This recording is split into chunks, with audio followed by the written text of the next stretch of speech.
Welcome to Chaupal Edu Swot. Chaupal Edu Swot में आप सभी का पुनः स्वागत है। जैसा कि आप लोग पहला वीडियो देख चुके हैं, यानी कि सेट थ्योरी का पहला वीडियो कंप्लीट हो चुका है। अगर अभी तक आप वो पहला वीडियो नहीं देखे हैं तो आप पुनः इस वीडियो को रोकिए और उस वीडियो को पुनः देखिए। उसके बाद इस वीडियो को देखिए तो आपको कहीं ना कहीं समूचे को किसी भी क्वेश्चन में कोई भी दिक्कत नहीं होगा। बताना चाहूंगा कि जो पहला वीडियो हम लोग का था, वो पहले वीडियो में हम लोग पढ़े थे सारे क्वेश्चनों के बारे में कंप्लीट किया गया था। इसी के साथ साथ हम लोग ये देखे थे कि तमाम चीजें इसमें देखा गया था। तो एक शॉर्ट रिवीजन के साथ हम लोग चलेंगे। आज शॉर्ट रिवीजन के साथ हम लोग आगे बढ़ेंगे। सबसे पहले हमने देखा था कि समुच्चय यानी सेट को के लिए जियोगर्ग जो वैज्ञानिक जो गणितज्ञ थे, जो जर्मन के थे, ट्रिग्नोमेट्री का जो क्वेश्चन सॉल्व कर रहे थे, उस समय क्या था, उनको जरूरत पड़ी थी समुच्चय का। उस समय इनको आभास हुआ था समुच्चय को जो सॉल्व करने के लिए वो देखे थे कि हमें प्रायिकता में भी जरूरत पड़ रही है, हमें क्रमचय में भी जरूरत पड़ रही है और हमें ज्यामिति में आवश्यकता पड़ रही है। यानी ज्यामिति में भी, क्रमचय में भी और प्रायिकता में भी आवश्यकता पड़ रही है त्रिगोnoमेट्री के साथ साथ। तो जाके बना समुच्चय यानी सेट्स के लिए हम लोग देखेंगे कि उसके लिए मझले कोष्ठक का प्रयोग किया जाता है और मझले कोष्ठक के अंदर जितने भी लिखा जाता है चीजें, उनको हम लोग अवयव कहते हैं, अवयव या सदस्य कहते हैं, उस समुच्चय का सदस्य कहते हैं। तो कहने का मतलब ये है कि अगर आपका परिवार है तो आपके परिवार यानी आपके पिताजी के घर में कितने लोग रहते हैं, तो आपकी मम्मी, आप, आपके भाई, आपके बहन, आपकी जो भी चीजें होंगी वो सारी चीजों को उस ब्रैकेट यानी मझले कोष्ठक के अंदर रखा जाएगा और उसमें कॉमा लगा के लिखा जाएगा एक एक लोगों को। तो ये चीज एक हो जाता है समुच्चय, यानी कि एक सेट, एक आपके परिवार का समुच्चय। ये हो गया। इसके लिए उस परिवार के सदस्यों को प्रदर्शित करने के लिए हमें कैपिटल लेटर की आवश्यकता होती है लिखने के लिए, यानी कि ए से लेके जेड तक, ए बी सी डी ऐसे करके जेड तक हम लोग लिखते हैं। तो ये हम लोग देखे थे। इसके साथ साथ हम लोग देखे थे कि समुच्चय और उसको निरूपण करने का जो संबंध है, इसके लिए 10 से कम संख्याओं को लिए ऐसे ये तमाम चीजें, जो कई सारे शब्दों को एक सामूहिक रूप में हम लोग लिखते हैं सुव्यवस्थित तरीके से, उसी को हम लोग समुच्चय कहते हैं। कुछ शॉर्ट फॉर्म आए थे, जैसे कि अगर कहीं पे एन लिखा हो उसका मतलब यह है कि प्राकृतिक संख्याओं का समुच्चय है, जेड लिखा हो तो पूर्णांकों का समुच्चय है, क्यू लिखा हो तो परमेय संख्याओं का समुच्चय है, और कैपिटल में आर लिखा है तो वास्तविक संख्याओं का समुच्चय है, और जेड प्लस लिखा हो तो यानी धनात्मक, आर प्लस लिखा हो तो यानी कि धनात्मक वास्तविक संख्या, और क्यू प्लस लिखा हो तो धनात्मक परमेय संख्या है। ये है, ये हम लोग देखे थे। इसी के साथ साथ हम लोग ये देखे थे कि किसी भी समुच्चय को निरूपित करने के लिए दो विधियां होती हैं, एक रोस्टर विधि जिसको हम लोग सारणीबद्ध क्रम विधि भी कहते हैं, और दूसरा निर्माण विधि जिसको हम लोग निर्माण विधि में हम लोग सेंटेंस के रूप में या कम शब्दों में ज्यादा चीजों को प्रयोग कर सकते हैं, जैसे कि एच सच दैट एक्स अंग्रेजी वर्णमाला के स्वर हैं, और यहाँ पे ब्रैकेट में और ए ई आई ओ यू, यही दो, ये है आपका सारणीबद्ध रूप या रोस्टर रूप, और ये आपका निर्माण रूप या निर्माण रूप, समुच्चय का निर्माण रूप। तो दो प्रकार के। सबसे पहले हम लोग देखे थे क्या, सबसे पहले हम लोग देखे थे निर्माण यानी रोस्टर रूप। रोस्टर समुच्चय किसे कहते हैं, तो रोस्टर समुच्चयों के अवयवों को सूचीबद्ध किया जाता है और को एक दूसरे के रूप में अर्धविराम के रूप में पृथक करके लिखा जाता है, उन्हीं को मझले कोष्ठक के अंदर में पैक कर दिया जाता है, उसी को हम लोग रोस्टर विधि कहते हैं। रोस्टर विधि के कुछ एग्जाम्पल हम लोग देखे थे। इसी के साथ साथ हम लोग देखे थे निर्माण रूप। निर्माण रूप में हम लोग क्या कहते हैं, किसी भी समुच्चय के सभी अवयवों को एक सार्वजनिक गुणधर्म में, सार्वजनिक गुणधर्म का होता है जो समुच्चय के बाहर किसी भी अवयव से में नहीं होता है। उदाहरण के लिए समुच्चय ए ई आई ओ यू को हम ये लिख सकते हैं कि ये अंग्रेजी वर्णमाला के स्वर शब्द हैं, इसे निरूपित किया जा सकता है। इसी के साथ साथ क्वेश्चन भी हम लोग सॉल्व किए थे, कुछ क्वेश्चन सॉल्व किए थे, ये सारी चीजें हम लोग जाने थे। इसके साथ साथ हम लोग ये जाने थे कि जिसको हम लोग कहते हैं कलन, यानी कि ये जो प्रतीक है इसको हम लोग क्या कहते हैं, इसको कहते हैं कलन चिन्ह, इसको क्या कहते हैं, कलन चिन्ह। इसी के साथ साथ हम लोग ये देखे थे मझला कोष्ठक को अगर खाली रहेगा, फिर इसके बाद मझले कोष्ठक में कामा लगा के लिखा जाएगा। अगर कोई चीजें दो बार हो, जैसे 1 1 दो बार है, 3 3 दो बार है, तो उसको एक बार में लिखा जाता है, इसको कलन विधि कहते हैं, इसको निर्माण रूप कहते हैं। ठीक, ये जो सेंटेंस आया था ये समुच्चय में है या में है, में होगा, जिसको हम लोग सी और एक लाइनिंग बनाएंगे। ये कौन सा प्रतीक है, तो ये यूनानी प्रतीक है। तो ये हम लोग देखे थे। इसी के साथ साथ हम लोग देखे थे यहाँ पे आगे हम लोग क्या देखे थे, समुच्चय यानी कि ए इतना को समुच्चय निर्माण रूप में लिखना है, यानी कि रोस्टर रूप और सारणीबद्ध रूप में दिया था, इसको हम लोग निर्माण रूप में लिखना सीखे थे। तो तमाम चीजें हम लोग यहाँ पे देख चुके थे, क्वेश्चन भी सारे कुछ कर चुके थे, तो ये वीडियो आपको 1 में देखने को मिलेगा। अब इसके साथ हम लोग आज हम जानेंगे कि समुच्चय के प्रकार, समुच्चय के प्रकार कितने होते हैं। तो समुच्चय के सबसे पहले प्रकार में अगर हम बात करेंगे तो समुच्चय में रिक्त समुच्चय, यानी कि रिक्त समुच्चय के बारे में बात करेंगे, जिसमें हम लोग द इन्फिनिटी इम्पटीस सेट के बारे में हम लोग देखेंगे, यानी रिक्त समुच्चय। तो रिक्त समुच्चय का मतलब ये हुआ कि रिक्त समुच्चय के लिए अगर हम बात करेंगे, रिक्त समुच्चय के लिए अगर हम बात करेंगे, रिक्त समुच्चय के लिए बात करेंगे तो एक्स एट एक्स किसी स्कूल की कक्षा 11 में आध्यत एक विद्यार्थी। तो कक्षा 11 में अगर हम बात करेंगे तो उसको हम लोग सीमित रूप में हम देखेंगे, लेकिन अगर हम बात करेंगे कि एक ऐसा विद्यार्थी जो क्लास 10th और 11 दोनों में पढ़ता हो, तो ऐसे आपके विद्यालय में कोई ऐसा भी छात्र नहीं मिलेगा जो क्लास 10th में भी एडमिशन हुआ हो, 11 में भी हुआ हो, तो वो हो जाएगा आपका रिक्त समुच्चय। तो क्या हो जाएगा? रिक्त समुच्चय, यानी कि ऐसा कोई समुच्चय नहीं मिलेगा जिसमें रिक्त समुच्चय। इसी के साथ साथ ए ई आई ओ यू के अलावा अंग्रेजी वर्णमाला के स्वर यानी कि वावेल्स अक्षर तो 5 ही होते हैं, या उससे अतिरिक्त होता ही नहीं, तो उसको हम लोग बोलेंगे रिक्त समुच्चय। यानी कि यहां पे आप देख सकते हैं एक समुच्चय जिसमें एक भी अयोन नहीं होते हैं रिक्त समुच्चय कहलाते हैं या शून्य समुच्चय कहलाते हैं। अब क्वेश्चन में ये आ जाएगा कि शून्य समुच्चय किसे कहते हैं, तो आप लोग कंफ्यूज हो जाते हैं, और कंफ्यूज हो जाने के साथ साथ वहां ऑप्शन में दे देगा शून्य समुच्चय, ऐसे बना के दे देगा, तो ये शून्य समुच्चय ये नहीं है। शून्य समुच्चय को ही हम लोग रिक्त समुच्चय कहते हैं, तो ये आप लोग ध्यान देंगे। इस परिभाषा के अनुसार भी एक रिक्त समुच्चय है। तो रिक्त समुच्चय को हम प्रदर्शित करने के लिए या तो हम फाई का प्रयोग करेंगे या मझले क्वेश्चन बना के खाली स्थान रखेंगे, ये है रिक्त समुच्चय। अगर 0 लिख दिया जाए तो रिक्त समुच्चय नहीं है, वो परिमित समुच्चय होगा, वो एक एकल समुच्चय होगा। यहाँ पे बात करेंगे, मान लीजिए a equal to x at 1 जो है x जो है वो क्या है, n 1 से बड़ा है और 2 से छोटा है, और एक प्राकृतिक संख्या। तो प्राकृतिक संख्या का मतलब ये होता है 1 2 3 4 5 6 7 8 9 10। तो यहाँ पे ये 1/2, इसके बीच में 1/2 आएगा, तमाम चीजें आएंगी, लेकिन ये प्राकृतिक संख्या बोल रहा है, तो कहीं ना कहीं ये इन दोनों के मध्य कोई भी प्राकृतिक संख्या नहीं है, तो ये क्या हो जाएगा, एक रिक्त समुच्चय हो जाएगा। इसी तरह ये तमाम एग्जाम्पल आपको दिए गए हैं, तो रिक्त समुच्चय हो गया। अब आता है हम लोग के पास परिमित और अपरिमित समुच्चय, यानी इनफाइनाइट और इनफाइनाइट समुच्चय सेट्स। तो इसके लिए मान लीजिए यहाँ पे परिमित संख्या है, यहाँ पे परिमित है, यहाँ पे भी है। सी में इस समय विश्व के विभिन्न भागों में रहने वाले पुरुष, तो ये आपका परिमित। तो अब देखिए परिभाषा के अनुसार एक समुच्चय जो रिक्त है अथवा जिसके अवयवों की संख्या निश्चित है, परिमित समुच्चय कहलाता है। तो परिमित समुच्चय कहलाता है जो रिक्त है अथवा जिसके अवयवों की संख्या निश्चित है, वो क्या कहलाएंगे, परिमित संख्या कराएंगे, अन्यथा समुच्चय अपरिमित होगा। अगर किसी समुच्चय को हम लोग बात करेंगे जिसको हम लोग गिन सकते हैं, देख सकते हैं, समझ सकते हैं, वो परिमित होगा। जिसको हम लोग नहीं कर सकते हैं, जैसे यहां से विश्व के मध्य बिंदुओं का समुच्चय, तो तमाम चीजें जैसे कि बहुत सारे जिसको गिना ना जा सके, प्रभावशाली हो, तमाम चीजें जो मैं कल वीडियो में बता रहा था, वो सारे अपरिमित समुच्चय होंगे। जहां पे यहाँ पे देखिए सबसे पहले हम लोग को दिया गया है कि यदि W सप्ताह के दिनों का समुच्चय है, तो सप्ताह के दिनों को हम लोग क्या कर सकते हैं, गिन सकते हैं, उसको निश्चित है, इसलिए परिमित समुच्चय होगा।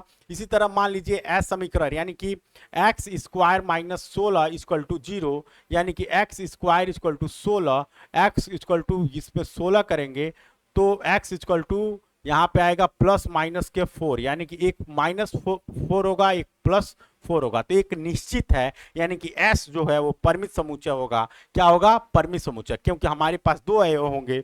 यहाँ पे मान लीजिए कि जी किसी रेखा पर स्थित सभी बिंदुओं का समुच्चय, किसी रेखा पर स्थित सभी बिंदुओं का समुच्चय, तो एक रेखा है, इस पे कितने बिंदु हैं, तो इस पे अनिश्चित बिंदु हो सकते हैं, बहुत सारे बिंदुओं से मिलकर एक रेखा बनती है जिसको गिना नहीं जा सकता है, तो ये क्या हो जाएगा, ये अपरिमित समुच्चय हो जाएगा।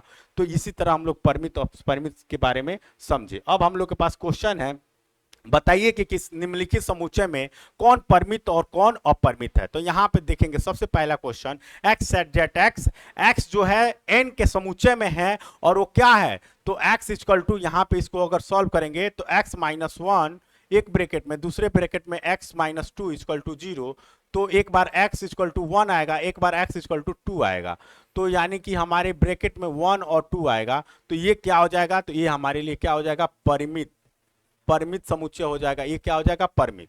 दूसरे क्वेश्चन की अगर बात करेंगे, दूसरे क्वेश्चन की अगर बात करेंगे तो दूसरे कलम ले रहे हैं, एक्स एट एक्स वो समुच्चय है, एन है, एन मतलब नेचुरल संख्या है, एक्स नेचुरल संख्या में से है, और एक्स इक्वल टू, यानी कि एक्स इक्वल टू क्या दिया हुआ है, एक्स इक्वल टू 4, तो x बराबर रूट इधर भेज देंगे तो 4, और x की वैल्यू कितनी आएगी, माइनस प्लस माइनस 2, तो यहाँ पे हम लोग के पास माइनस 2 प्लस 2 आएगा, तो ये भी क्या होगा, ये भी एक परिमित, परिमित समुच्चय है, ये भी एक क्या है, परिमित। अब हम लोग बात करेंगे अगले क्वेश्चन की, तो अगले क्वेश्चन की अगर बात करेंगे, एक्स एग्जैक्ट एक्स, एक्स क्या है, नेचुरल नंबर है, और इसमें हम बात करेंगे 2x माइनस क्या, 2x माइनस 1 इक्वल टू 0, तो 2x इक्वल टू 1 और x इक्वल टू 1 अपान 2, तो x इक्वल टू 1 अपान 2 अगर बात करेंगे, लेकिन ये तो नेचुरल नंबर है और 1 अपान 2 नेचुरल नंबर नहीं है, ये रियल नंबर है, यानी कि ये आपका रियल नंबर होगा, तो रियल नंबर नहीं है, यहाँ पे पहले ही बोला है कि x नेचुरल नंबर है, तो ये हमारा क्या हो जाएगा, ये हो जाएगा रिक्त समुच्चय, रिक्त समुच्चय, ये क्या हो जाएगा, रिक्त समुच्चय, जिसको हम लोग क्या कहते हैं, जिसको हम लोग फाई या मझले कोष्ठक में खाली स्थान को लिखते हैं, उसी को हम लोग क्या कहते हैं, रिक्त समुच्चय कहते हैं, उसी को क्या कहते हैं, उसी को हम लोग कहते हैं रिक्त समुच्चय। ठीक, अब इसके बाद हम लोग देखेंगे, इसके बाद हम लोग देखेंगे क्या, इसके बाद हम लोग देखेंगे एक्स सच जेट एक्स, एक्स क्या है, दूसरे पेन ले लेते हैं, x set jet x, x natural number है और एक्स एक अभाज्य संख्या है, तो एक्स नेचुरल संख्या नंबर है और x क्या है, x एक अभाज्य संख्या है, तो अभाज्य संख्या है, तो ये तो बहुत सारे अभाज्य संख्या हो सकते हैं, तमाम संख्याएं अभाज्य संख्या हो सकती हैं, तो ये आपका हो जाएगा अपरिमित, अपरिमित, और x एग्जैक्ट x, दूसरा पेन ले लेते हैं, ब्लैक ले लेते हैं, एक्स एग्जैक्ट एक्स, एक्स क्या है, नेचुरल नंबर, और एक्स विषम संख्या, तो विषम संख्या तो तमाम हो सकते हैं, 1 2 3 4 5 6 7 8, ये समान नेचुरल नंबर है, इसमें से 1 3 5 7 1 डॉट डॉट डॉट डॉट आगे ये सारी चीजें क्या होंगी, ये सभी चीजें अपरिमित हो जाएंगी क्योंकि इसकी अंत नहीं है, तो हमारे पास पहला दूसरा तीसरा ये तमाम चीजें आ गई। अब हम लोग के पास है समान समुच्चय। समान समुच्चय किसे, हम लोग अभी तक रिक्त समुच्चय के बारे में पढ़ लिए, परिमित समुच्चय के बारे में पढ़ लिए, अपरिमित समुच्चय के बारे में पढ़ लिए, अब हम लोग पढ़ेंगे समान समुच्चय यानी कि इक्वल सेट के बारे में पढ़ेंगे।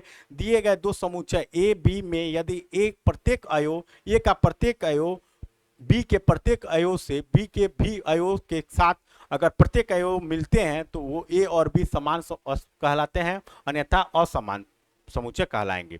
दो समुच्चय ए और बी समान तब कहलाएंगे यदि उनके तथ्य समान अवयवों में मिलते हैं, ए इक्वल टू बी। अगर समान होंगे तो हम ए इक्वल टू बी लिखेंगे, अगर समान नहीं होंगे तो ए नॉट इक्वल टू बी लिखेंगे। तो ये हम लोग का सिंबल होगा। तो मान लीजिए ए बराबर 1 2 3 4 है और बी बराबर 3 1 4 2 है, तो ए इक्वल टू 2। ये क्योंकि हम लोग यहाँ हम पहले ही बताए थे आपको, पहले ही हम बताए थे यहाँ पे देखिए समान समुच्चय यानी कि a इक्वल टू क्या दिया हुआ है, a इक्वल टू 1 2 3 4 दिया हुआ है, मेझले कोष्ठक में बंद है। b इक्वल टू दिया है क्या 4 1 3 2 ऐसे दिया हुआ है। तो अगर इसको b को अगर हम अच्छे से लिखेंगे मॉडिफाई करके तो 1 2 3 4, क्योंकि हम स्वतंत्र हैं, हम कुछ भी कहीं भी लिख सकते हैं। तो यहाँ पे अलग अलग भले दिख रहा है लेकिन अगर इसको सिस्टमेटिक तरीके से लिखा जाए तो ये समान समान कहलाएंगे यानी कि a इक्वल टू बी, ये आपस में समान हो जाएंगे। एक टाइप के और क्वेश्चन आएंगे आपको समान में जहां पे फंसाएगा क्वेश्चन, क्या दियागा, एक बराबर दे देगा 1 2 3 4 और बी बराबर दे देगा क्या, बी बराबर देगा 4 3 1 2 4 4 2 1 ऐसे। तो ये तो बहुत समस्या हो गया, समस्या कुछ नहीं है। बी इक्वल टू हम क्या लिखेंगे 1 2 3 4, क्योंकि हम दो बार आए हुए सेंटेंस को एक ही बार लिखते हैं, दो बार आए हुए सेंटेंस को क्या करते हैं एक ही बार। तो 4 दो बार है तो हम एक बार लिखेंगे, तीन एक बार है तो एक बार लिखेंगे, दो एक दो बार है तभी हम एक ही बार लिखेंगे, दो दो बार है तभी हम एक ही बार लिखेंगे। तो यहां भी क्या हो जाएगा, यहां भी a इक्वल टू बी, ये दोनों समान हो जाएंगे। ठीक है, तो ये सारी चीजें हैं। मान लीजिए a बराबर 6 से कम अभाज्य संख्या तथा p बराबर 30 से अभाज्य गुणनखंडों के समुच्चय स्पष्ट रूप से a बराबर 2 3 5 ही संख्या के हिस्से होंगे, इसलिए कम संख्याओं में, तो ये भी आपका समान समुच्चय हो जाएगा। अब इसके साथ हम लोग देखेंगे क्वेश्चन 7 देखेंगे, समान समुच्चयों के युग्म छाटिए यदि ऐसा कोई युग्म है और कारण भी बताइए। तो समान समुच्चय के युग्म छाटना है, समान समुच्चयों के युग्म छाटिए यदि ऐसा कोई युग्म है और कारण भी बताना है। तो समान समुच्चय के लिए हमारे पास देखिए a बराबर क्या दिया हुआ है, तो a बराबर एकल समुच्चय 0 है, और b बराबर आपका क्या है कि x क्या है, x सेट जेट x क्या है, x जो है वो 15 से क्या है, बड़ा है, 15 से बड़ा है, और 5 से छोटा है। तो 15 से बड़ा है और 5 से छोटा है, तो ये सारी चीजें इसमें दिया हुआ है, 15 से बड़ा है और 5 से छोटा है। तो ये 15 से 12 तो कई सारी चीजें हो जाएंगी। यहां पे अगर हम a के लिए क्वेश्चन को सॉल्व करेंगे,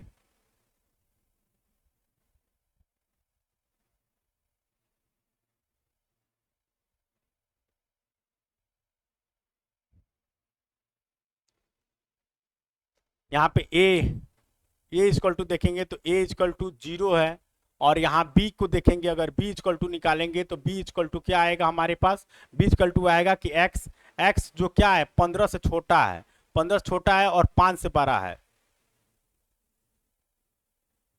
5 से छोटा है और 15 से बड़ा है। तो 5 से छोटा है और 15 से बड़ा है, तो इसके लिए खाली यानी कि रिक्त हो जाएगा। और c क्या है, c x set jet x minus कितना 5, तो इसका जो हो जाएगा वो हो जाएगा 5।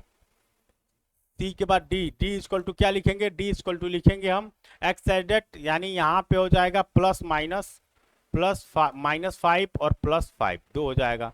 और e बराबर क्या हो जाएगा, तो e बराबर हो जाएगा x सेट जेट x समीकरण इतना है, तो इस समीकरण को अगर हम हल करेंगे तो x square minus 2x minus 15 equal to 0, तो x स्क्वायर माइनस 5 3 15, तो 5x plus 3x plus 15 equal to 0। तो x कॉमन लेंगे, x माइनस 5, यहाँ पे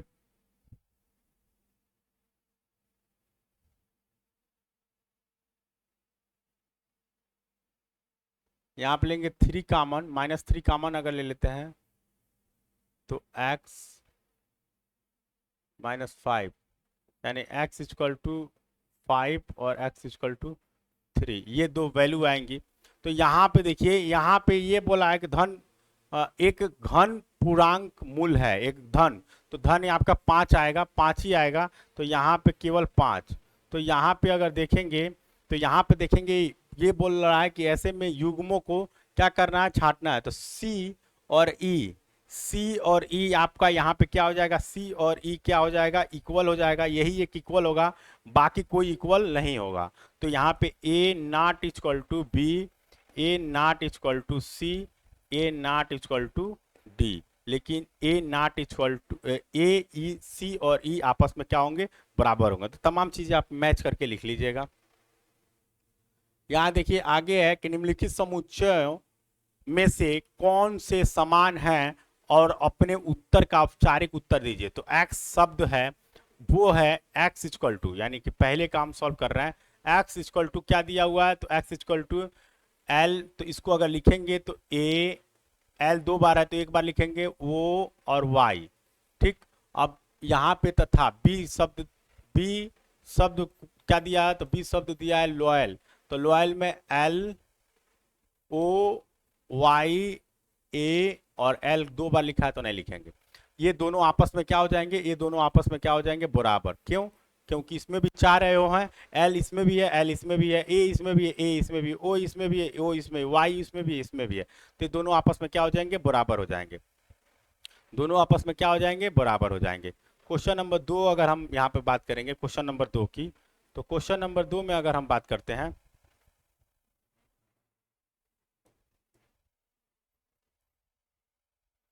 क्वेश्चन नंबर 2 में एन सेक जेट एन, जो जेड है, जेड है एन, और एन स्क्वायर इक्वल टू 4, और 4 से छोटा है, और यहाँ पे 4 से छोटा है और बराबर है, तो एन स्क्वायर इक्वल टू क्या हो जाएगा, एन स्क्वायर इक्वल टू हो जाएगा, एन स्क्वायर इक्वल टू हो जाएगा, तो यहाँ पे ए इक्वल टू क्या हो जाएगा, ए इक्वल टू हो जाएगा -2 -1 0 +1 +2, ये हो जाएगा क्योंकि स्क्वायर के रूप में है।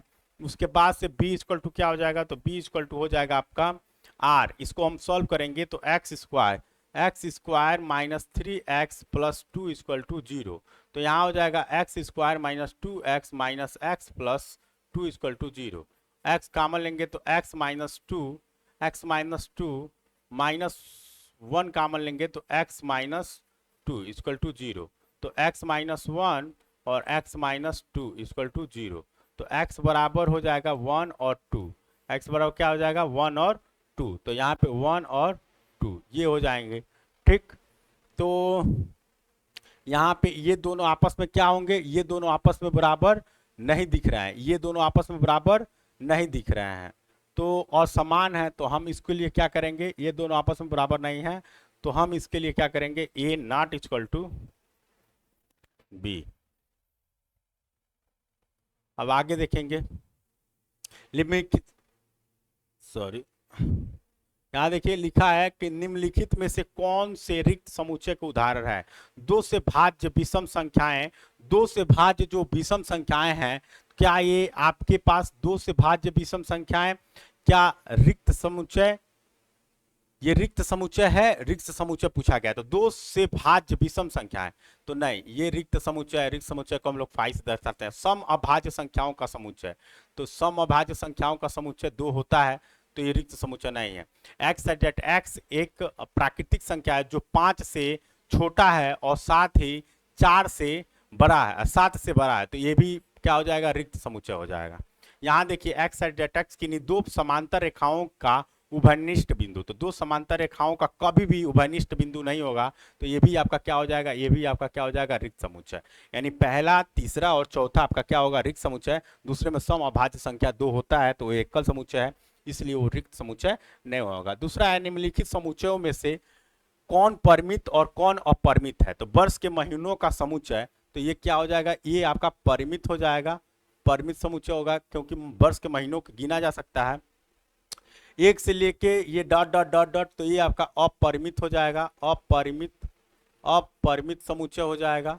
यहाँ पे ये परिमित हो जाएगा क्योंकि ये 100 तक है, एक से स्टार्ट हो रहा है और 100 तक होगा, तो ये परिमित समुच्चय होगा। यहाँ पे देखेंगे 100 से बड़े घन समुच्चयों का, तो ये अपरिमित हो जाएगा, अपरिमित हो जाएगा क्योंकि उससे ज्यादा बहुत सारी चीजें हो सकती हैं। 99 से छोटे अभाज्य पूर्णांकों का, तो ये परिमित हो जाएगा क्योंकि 99 से छोटा हम लोग निकाल सकते हैं, तो ये आपके सामने होगा। ठीक है, ये आपके सामने आएगा। इसी के साथ साथ तीसरा क्वेश्चन देखेंगे, निम्नलिखित समुच्चयों में से प्रत्येक के लिए बताइए कि कौन परिमित है और कौन अपरिमित है। तो एक्स एक्स के समांतर रेखाओं का, तो एक्स एक्स के समांतर रेखाओं का अगर ये आपका एक्स एक्सिस होता है, तो एक एक्स एक्सिस होता है, ये वाई एक्सिस होता है, तो ए एक्स एक्सिस, तो इसके समांतर तो लाखों करोड़ों हम लोग लिख सकते हैं, इनफिनाइट लिख सकते हैं, तो ये आपका क्या हो जाएगा, ये अपरिमित हो जाएगा क्योंकि इसके समांतर हम लोग बहुत सारे रेखाएं एक्स एक्स के समांतर लिख सकते हैं। अंग्रेजी वर्णमाला के अक्षरों का समुच्चय, तो अंग्रेजी वर्णमाला में टोटल 26 अक्षर होते हैं, इसको हम लोग लिख सकते हैं, तो ये परिमित होगा। ठीक, अब यहाँ देखिए उन संख्याओं का समुच्चय जो 5 के गुणज है, तो 5 के गुणज तो इनफिनाइट होंगे, तो अपरिमित, ये बहुत सारी चीजें हो सकती है। 5 का टेबल आप जहां तक पढ़ते चलिए वो चलता रहेगा। पृथ्वी पर रहने वाले जानवरों का समुच्चय, तो पृथ्वी पर रहने वाले जानवरों का समुच्चय एक निश्चित होता है कि पृथ्वी पर कितने जानवर हैं, तो ये परिमित हो जाएगा। मूल बिंदु से होकर जाने वाले वृत्त का समुच्चय, तो मूल बिंदु से जाने वाले का समुच्चय जो होगा मूल बिंदु से, तो यहाँ पे ये मूल बिंदु होगा, यही तो मूल बिंदु होता है, इस पॉइंट से एक और बिंदु गोला बनेगा, ऐसे ही गोला तमाम बनते जाएंगे बनते जाएंगे बनते जाएंगे, इनफाइनाइट होगा।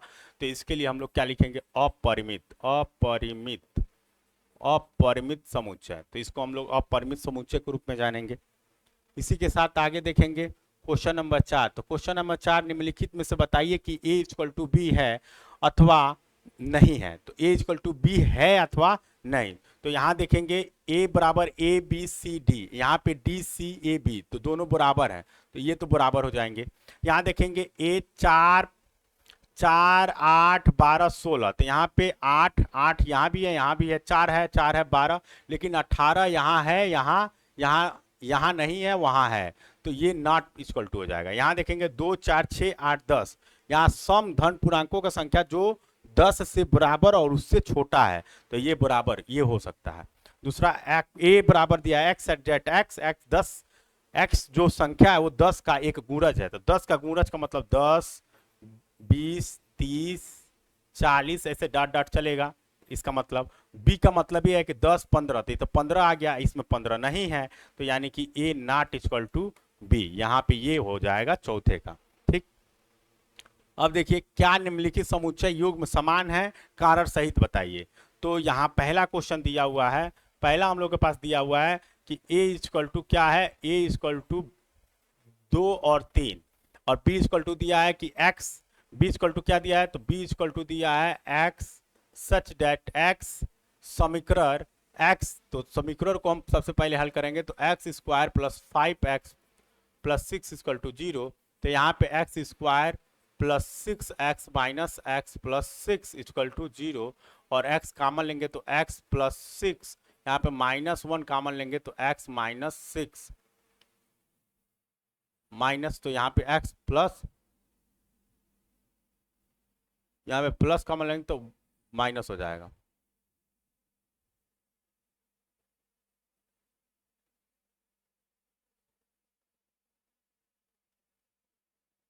केवल 1 कॉमन लेंगे, केवल 1 कॉमन लेंगे तो क्या हो जाएगा, यहाँ पे हो जाएगा क्या 6 इक्वल टू 0, तो x प्लस 6 और x प्लस 1 x माइनस 1, तो यहाँ पे 1 और यहाँ पे -6 आएगा।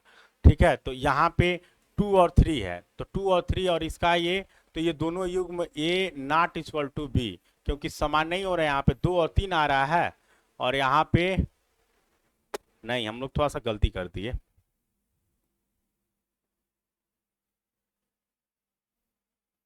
इसको सॉल्व करेंगे तो x square plus 5x plus 6 equal to 0, तो x square plus 3x plus 2x plus 6 equal to 0, तो एक्स स्क्वायर, x कॉमन लेंगे तो x प्लस 3, और यहाँ पे 2 कॉमन लेंगे तो x प्लस 3 इक्वल टू 0, तो x प्लस 3 एक ब्रैकेट में, दूसरे ब्रैकेट में x प्लस 2 इक्वल टू 0, तो x इक्वल टू -2 और x इक्वल टू -3, तो यहाँ पे माइनस, यहाँ पे प्लस 2 है, और यहाँ पे क्या आएगा, यहाँ पे आएगा आपके पास, यहाँ पे आएगा आपके पास -2 -3, तो ये दोनों आपस में बराबर नहीं है। अब दूसरा दिया है, दूसरा क्या कह रहा है, दूसरा क्वेश्चन कह रहा है, दूसरा क्वेश्चन ये कह रहा है कि x a बराबर क्या है, तो a बराबर है x एट एक्स, x क्या है फॉलो, तो इसको हम लोग लिखेंगे f o l 2 बार है तो एक बार लिखेंगे, o भी 2 बार है तो एक बार लिखेंगे, फिर w, और नीचे दिया है b, b इक्वल टू क्या दिया है, तो b equal to w o l f। अब यहाँ देखिए, यहाँ w है, यहाँ भी w है, यहाँ f है, यहाँ भी है, o है, l है, दोनों समान है, तो a इक्वल टू क्या है b, तो ये आपका इक्वल टू हो जाएगा, ये आपका क्या हो जाएगा, बराबर हो जाएगा। ठीक, अब इसके साथ आगे देखेंगे, नीचे दिए हुए समुच्चय में से समान समुच्चय का चयन कीजिए। तो समान समुच्चय का क्या करना है, चयन करना है, क्या करना है, चयन। तो नीचे दिए गए समुच्चय का समान समुच्चय का चयन करना है, तो समान समुच्चय का चयन कीजिए आप लोग।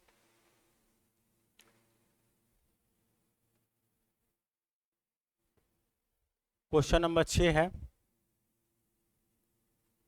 तो यहाँ पे देखिए समान समुच्चय के रूप में E और क्या है, एक G है, और एक क्या मिल रहा है, E और G आपस में समान हो रहे हैं, और B और D, B और डी। यहाँ देखिए 1 2 3 4, यहाँ पे 1 2 3 4 केवल सीक्वेंस का अंतर है। तो ये दोनों आपस में क्या हो जाएंगे, बराबर, और ये दोनों आपस में क्या हो जाएंगे, बराबर। यहाँ भी सीक्वेंस का अंतर है। ठीक है, तो हम लोग लिखेंगे ए इजकल टू जी और एक बी इजकल टू डी, यही दोनों क्या है, आपस में समान है। इसके साथ सातवां क्वेश्चन देखेंगे, ये लास्ट था। तो ऐसे ही सेट का वीडियो, सेट थ्योरी का वीडियो 1 और सेट थ्योरी का ये वीडियो 2 है। इसी के साथ हम लोग बहुत प्यार से, बहुत सिंपल और साधारण भाषाओं में सेट थ्योरी को कंप्लीट करेंगे। आसान तरीकाओं से पूरे एनसीईआरटी के साथ किताबों से दोस्ती कीजिए, क्योंकि सिलेक्शन आपको किताबें दिलाएंगी। ये कुछ चैनलों के माध्यम से क्वेश्चन पे कंफ्यूज नहीं होना है, धीरे धीरे चलना है, और बहुत सटीक समय है, पूरे 60 दिनों का समय है, 60-65 दिनों का। इस पूरे 60-65 दिनों की रणनीति में हम लोग मैथमेटिक्स को बहुत प्यारे तरीके से पढ़ेंगे और शानदार तरीके से, कि आपका प्री क्वालिफाई हो जाए। प्री क्वालिफाई होने के साथ ये चीज़ें जब आप विस्तार से पढ़े रहेंगे तो तैयारी मेंस की ही हो रही है आपकी। तो तैयारी प्री की नहीं, तैयारी मेंस की कीजिए। जुड़े रहिए हमारे चौपाल ए टू स्वॉट से। मिलते हैं आपको नेक्स्ट वीडियो में, तब तक के लिए जय हिंद, जय भारत।